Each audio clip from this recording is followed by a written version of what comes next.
কৃষ্ণনগর আর খাম্বাজ রাজ্যকে একসাথে জব্দ করার একেবারে উচিত সময় চলে এসেছে। বলো কি? তাহলে আর বলছি কি, কৃষ্ণনগরের মন্ত্রীর কাছে খবর পেয়েছি গোপাল নাকি কৃষ্ণনগর ছেড়ে তার মাসির বাড়ি গেছে 15 দিনের জন্যে। তাই নাকি? তাহলে তো প্রতিযোগিতাটা এক্ষুনি শুরু করে দিতে হবে। হ্যাঁ হ্যাঁ হ্যাঁ, ঠিক তাই। তাহলে কৃষ্ণনগর আর খাম্বাজ রাজ্যে খবর পাঠাও, 1 সপ্তাহের মধ্যে ধাঁধা প্রতিযোগিতা। যে রাজ্য এই প্রতিযোগিতায় আসবে না তার রাজ্য আমার হয়ে যাবে। হ্যাঁ, কিন্তু আপনার কবি হওয়া? পরে দেখা যাবে, দরকার পড়লে আরেক জন্ম অপেক্ষা করব, কিন্তু আগে ওদের জব্দ করতে চাই। ঠিক তাই ঠিক তাই ঠিক তাই। তাহলে দূতেদের দিয়ে সব রাজ্যে খবর পাঠাই। হ্যাঁ হ্যাঁ হ্যাঁ, শুভস্য শীঘ্রম। আহ আহ, কি আকাশ, কি বাতাস, কি পুলক, কি ঢোলক।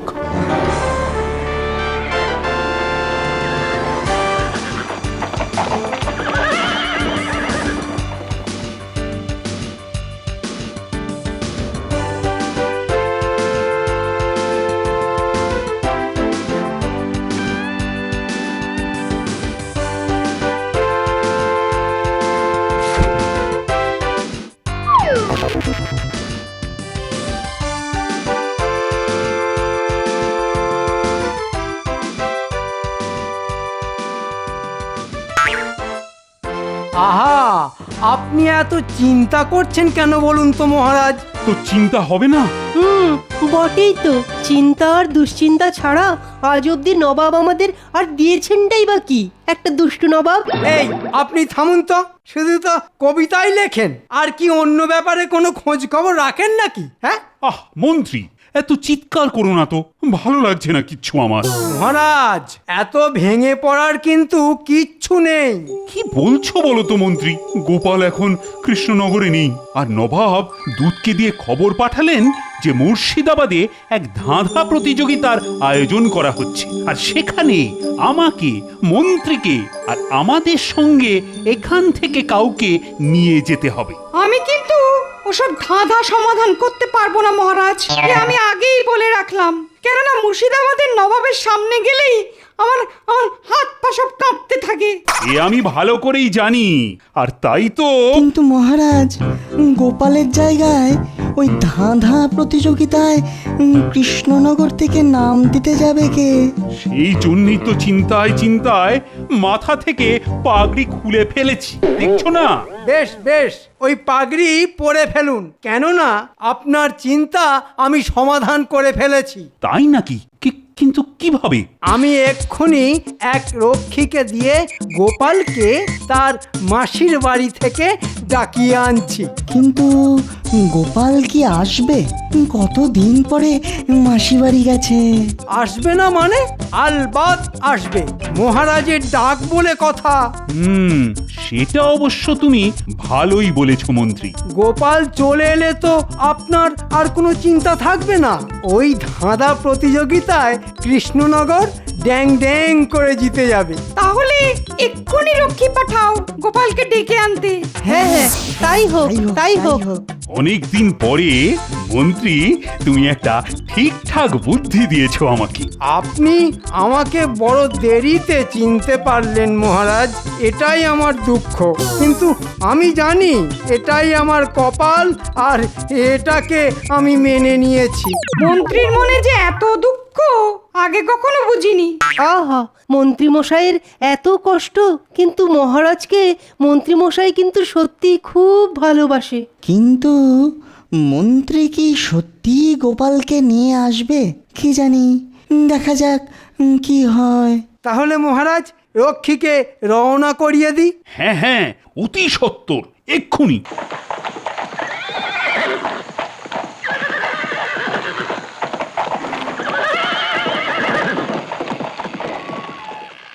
ওই দেখ, মহারাজের রক্ষী চলেছে। চল চল, বেটাকে ধরে এক্ষুনি ওই গাছের সঙ্গে বেঁধে ফেলতে হবে।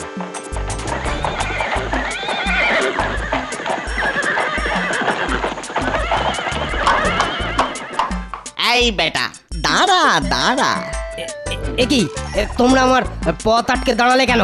হ্যাঁ, এবার যে তোকে ওই গাছের সঙ্গে বেঁধে রাখবো মানিক।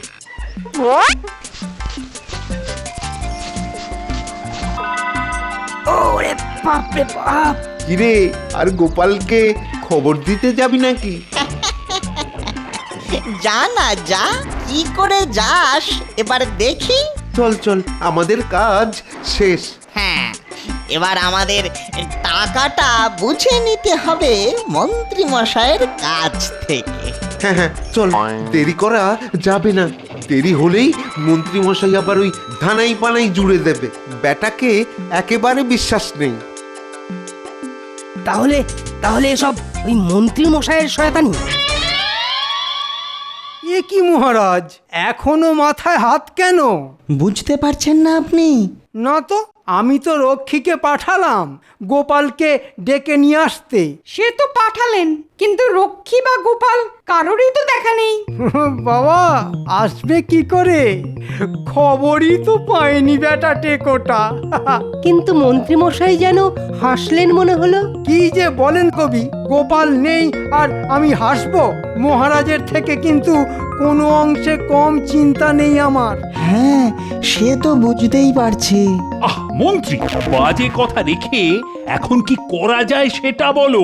কি আবার করব, গোপালের জন্যে অপেক্ষা করা ছাড়া কি আর এখন করতে পারি? হ্যাঁ, সেটা করে যেতে থাকলে তো আর মুর্শিদাবাদের ধাঁধা প্রতিযোগিতায় আমাদের এই কৃষ্ণনগর থেকে আমার সঙ্গে তাহলে কেউ আর গিয়েই পৌঁছবে না। ও মা, তাহলে কি হবে মহারাজ? মহারাজ, ভাত ছড়ালে কাকের অভাব হয় না।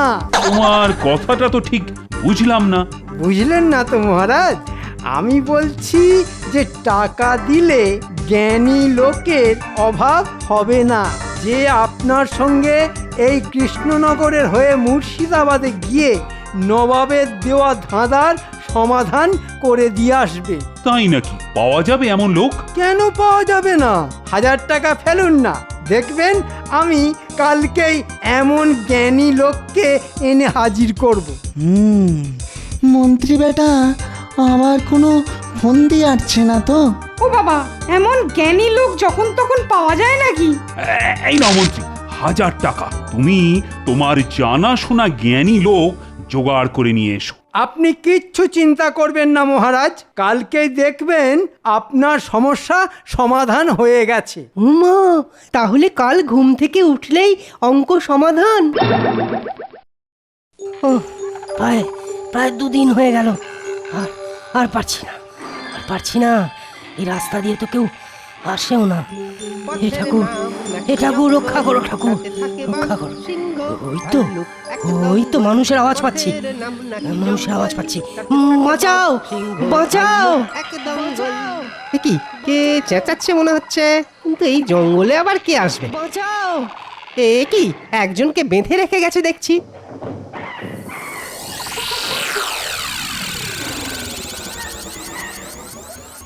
এ কি কাণ্ড! আমাকে আমাকে খুলে দাও, খুলে দাও আমাকে। হ্যাঁ হ্যাঁ হ্যাঁ হ্যাঁ হ্যাঁ, খুলে দিচ্ছি, খুলে দিচ্ছি ভাই।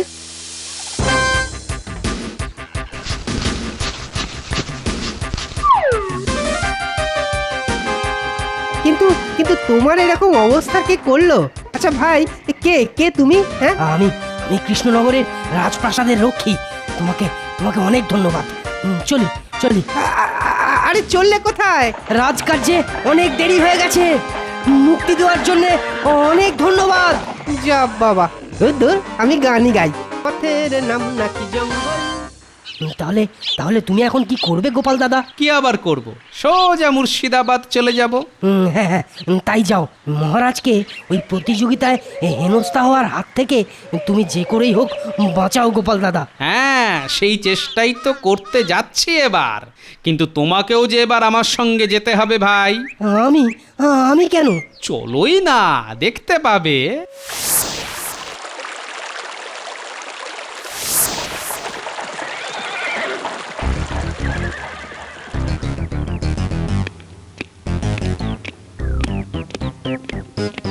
ওই দেখো মন্ত্রী, খাম্বাজ রাজাও তো এসেছে দেখছি।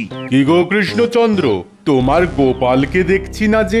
গোপালকে না এনে এবার কাকে সঙ্গে করে নিয়ে এসছো কৃষ্ণচন্দ্র? জাহাপানা, ইনি একজন মহাজ্ঞানী। গোপালের থেকেও? বেশ বেশ। নবাব বাহাদুর, শুধু গোপাল কেন, আজ এখানে যে রাজ্যের যত জ্ঞানী এসে থাকুক না কেন, আমি সেরা, বুঝলেন? আমি সেরা। কি গো মন্ত্রী, তোমার আনা জ্ঞানী তো সেরা সেরা করে বাজার ফাটিয়ে দিচ্ছে, তা শেষমেশ মুখ থাকবে তো? আপনি নিশ্চিন্ত থাকুন মহারাজ। আমি এই ধাঁধা প্রতিযোগিতা জিতবো, আর তাও চোখ বুজে, বুঝলেন মহারাজ? আপনি বরং নাকে তেল দিয়ে একটু ঘুমিয়ে আসতে পারেন, কেননা এই সভায় আমি সেরা পণ্ডিত, আমি সেরা জ্ঞানী, আর আমি সেরা বুদ্ধিমান। ও তাই নাকি? আপনি সেরা জ্ঞানী? আলবাত। নাও উজির, তবে খেলা শুরু করো। সবাই শুনুন, ওই যে সামনের ঘর কাটা জায়গায় একটায় খামবাজ রাজ্যের মন্ত্রী দাঁড়াবে আর একটায় কৃষ্ণনগরের মন্ত্রী দাঁড়াবে। আমি? কি সর্বনাশ! ওদের পেছনে ওদের রাজা আর তার পরামর্শদাতা থাকবে উত্তর দেওয়ার জন্যে। আমি প্রত্যেককে এক এক করে ধাঁধা জিজ্ঞেস করব। যে পারবে তার মন্ত্রী এক ঘর এগোবে, আর একজন যদি না পারে সেই উত্তর যদি অন্যজন দেয় তাহলে তারা দু ঘর এগোবে। ও, এই ব্যাপার? এতে অসুবিধার আর কি আছে? একটু আছে। মানে? যতবার কেউ প্রশ্নের উত্তর দিতে পারবে না ততবার তাকে ওই ডান্ডা দিয়ে পেটানো হবে, আর যে রাজ্য হারবে তার রাজা ও পরামর্শদাতাকে ওই শিকলে ঝুলিয়ে কাঁটা চাবুক দিয়ে 100 ঘা করে মারা হবে। ওরে বাবা, এ যে আচ্ছা ফাঁসলাম, না পারলে আমাকেই ডান্ডা পেটা খেতে হবে। হেরে গেলে এই বুড়ো বয়সে কাঁটার চাবুকের 100 ঘা খেতে হবে? ওরে বাবা, ঘা শুকোতেই যে বছর ঘুরে যাবে। কথা ছিল তো ধাঁধা প্রতিযোগিতার, কিন্তু মারামারির তো কোনো কথা ছিল না। চুপ! বেশি কথা বললে গারদে ভরে দেবো। ওরে বাবা, না না না, আমি কিছুই জানি না। ওরে বাবা রে, না না না না না, মা, আমি কিচ্ছু জানি না, আমি কিচ্ছু জানি না। আমি জ্ঞানী ফ্যানি নই, আমি একজন সাধারণ লোক। আমাকে মন্ত্রী মশাই জ্ঞানী সাজিয়ে এনেছেন। কৃষ্ণনগরের একটা ঘুঁটি গেল। এই, কে আছিস? ওটাকে বন্দি কর, কৃষ্ণচন্দ্রের মন্ত্রীকে পরে দেখবো। মানে আবার কি? যদি এই খেলায় শেষ পর্যন্ত বাঁচো তবে তোমার শাস্তির কথা ভাববো। আর নবাবের হাত থেকে বাঁচলেও আমার হাত থেকে বাঁচবে না। মানে নবাব, বলছিলাম কি, মানে আর যদি জিততে পারি? 1 বছরের খাজনা মাফ। নাও, তোমাদের মন্ত্রীদের ওখানে দাঁড়িয়ে পড়তে বলো। উজির, প্রশ্ন শুরু করো। 1 থেকে 5 গোনার মধ্যে উত্তর দিতে হবে, না হলেই পিঠের ওপরে গদাম করে ডান্ডার ঘা পড়বে। প্রথম প্রশ্ন খামবাজ রাজ্যকে। ঢেউয়ের উপর ঢেউ, মাঝখানে বসে আছে শাহজাদার বউ। কি হলো? বলো বলো। 1 2 3 4 5। আমি জানি না।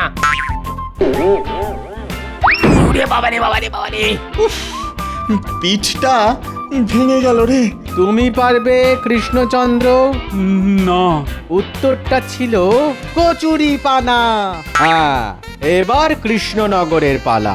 ওরে বাবা, যেন ঠিকঠাক উত্তর দিতে পারি। 3 অক্ষরের নাম তার জলে বাস করে, মাঝের অক্ষর বাদ দিলে আকাশেতে ওড়ে। 1 2 3। আরে বলুন মহারাজ, বলুন। এই রে, মাথায় আসছে না যে। না মানে পারবো না। 4 5। কি জোরে মারলো রে! এই ছিল কপালে। উত্তরটা ছিল চিতল। এবার আসছি খাম্বাজ রাজ্যের কাছে। বেটারা কেউ পারবে না, মনের সুখে সব কটাকে পিটানো যাবে। চারিদিকে বেত কাঁটা, মধ্যে বসে সাপ বেটা। হ্যাঁ, তোমার সময় শুরু এখন। 1 2 3 4 5। গেল গেল গেল গেল রে। আগে পারবো না। বাবারে বাবারে বাবারে। না, জানি না। উত্তর হলো আনারস। কৃষ্ণনগর, তৈরি হও। এবার তোমার প্রশ্ন। ঘর আছে, দুয়ার নেই, মানুষ আছে, কথা নেই। তোমার সময় শুরু হচ্ছে এখন। 1 2 3। মহারাজ, কবর। কে উত্তর দিল? আমি দিলাম খোদাবান্ধ, আপনাদের আদরের গোপাল। গোপাল, তুমি তুমি এসে গেছো গোপাল, কিন্তু এত দেরি করে এলে কেন? সে অনেক কথা, কিন্তু আপনি বা আপনার আনা পরামর্শদাতা কি পেরেছে নবাবের দেওয়া ধাঁধার উত্তর দিতে? ঘেঁচু পেরেছে। সে বেটা মন্ত্রী লোক এখন নবাবের বন্দী। কি উজির, গোপাল চলে এলো কোথা থেকে? সেটাই তো বুঝতে পারছি না। এবার তাহলে কি হবে? দেখাই যাক না। হ্যাঁ, গোপাল কি আর সব উত্তর দিতে পারবে? হ্যাঁ হ্যাঁ, তাহলে আর দেরি না করে পটাপট প্রশ্ন বলে যাও। হাত নেই, পা নেই, তবুও সে ঘোরে, তার অভাবে লোকে না খেয়ে মরে। আমি তাহলে বলি, উত্তরটা হলো টাকা। টাকার হাত পা না থাকলেও সে লোকের পকেটে পকেটে ঘোরে, আর তার অভাবে লোকে না খেয়ে মরে। ঠিক বলেছে। এই না হলে গোপাল। গরমে রাখো গলে যাবে, ঠান্ডায় রাখলে কঠিন হবে। বরফ কিন্তু নয়, অথচ সবার ঘরে আছে। বলো দেখি, সবার কিন্তু খুব কাজে লাগে। এবার গোপাল হবে কাত, সামনে আমি বসে আছি সাক্ষাৎ জম। 1 2 3। মোম। যা, এবারও পেরে গেল।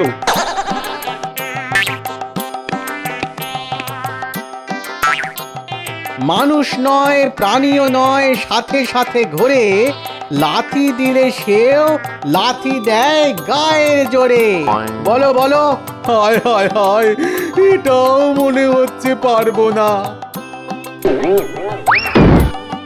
খুব সোজা, ছায়া। সে সাথে সাথে ঘোরে, লাথি মারলে মারে লাথি, ঘুষি ছুঁড়লে ঘুষি। বাহ বাহ, গোপাল টপা টপ জবাব দিয়ে যাচ্ছে। ও কি আনন্দ, কি আনন্দ। খাম্বাজ রাজ্যকে প্রশ্ন করা শেষ। এবার কৃষ্ণনগরের শেষ প্রশ্ন। বলুন। শেষ প্রশ্নটা আমি করব। বলো তো গোপাল, সবুজ কিন্তু পাতা নয়, নকল করে কিন্তু বাঁদর নয়, কে সে? সবুজ কিন্তু পাতা নয়, নকল করে কিন্তু বাঁদর নয়। এর উত্তর তো জলের মতো সহজ। তাই নাকি? সহজই তো। এর উত্তর হলো তোতা পাখি। কিন্তু কি করে, সেটা তো বুঝিয়ে দাও। দেখুন, তোতা পাখির গায়ের রং সবুজ, আর সে নকল করতে ওস্তাদ হলেও সে কি বাঁদর? তাহলে উত্তরটা ঠিক হলো তোতা পাখি। তাই তো জাহাপনা। কি অবাক, কি অবাক, সঠিক উত্তর দিয়েছো গোপাল। আমার দিল একেবারে খুশ হয়ে গেছে। প্রতিবারই ভাবি তোমাকে জব্দ করব, কিন্তু তোমার বুদ্ধি আমাকে অবাক করে দেয়।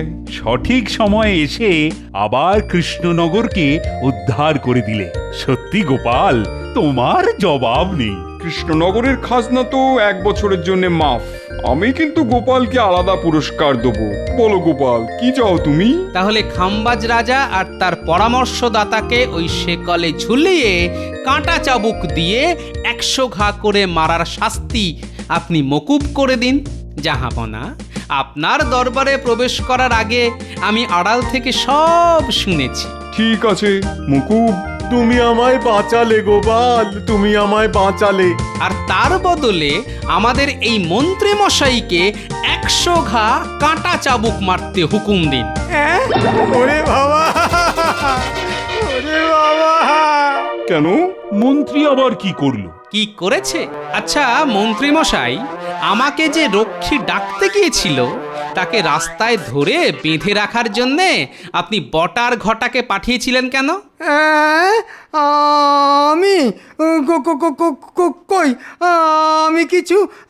আমি কিছু জানি না তো, কিচ্ছু জানি না। সেই রক্ষী কিন্তু আমার সঙ্গেই আছে। রক্ষী, সকলের সামনে বলো। হ্যাঁ মহারাজ, হ্যাঁ নবাব বাহাদুর, ওই বটা ঘটা ওই জঙ্গলের মধ্যে একটা গাছের সাথে আমাকে বেঁধে ওই মৃত্যু মুখে ফেলে রেখে পালিয়েছিল। তা বটা ঘটাকে যে আমি পাঠিয়েছিলাম তার প্রমাণ কি? কেন? ওই বটা ঘটা যে বলা বলি করছিল তাড়াতাড়ি গিয়ে ওদের টাকাটা বুঝে নিতে হবে ওই মন্ত্রী মশাইয়ের কাছ থেকে। দেরি হলে মন্ত্রী মশাই নাকি আবার ওই ধানাই পানাই জুড়ে দিতে পারে। এই রে, বেটা যে হাটে হাঁড়ি ভেঙে দিল। মন্ত্রী! আসলে ভুল হয়ে গেছে মহারাজ, জীবনে আর কখনো এমনটি হবে না। মহারাজ, অনেক তো ডান্ডার বাড়ি খেলাম, তাই এবারের মতো ক্ষমা করে দিন মহারাজ। কৃষ্ণচন্দ্র ক্ষমা করলেও আমি ক্ষমা করব না। কাঁটা চাবুকের 100 ঘা তোমায় খেতেই হবে। এই ঝোলা ওকে। ওরে বাবা, ছেড়ে দাও! ওরে বাবা, ওরে বাবা, ছেড়ে দাও, ছেড়ে দাও! মহারাজ, গোপাল!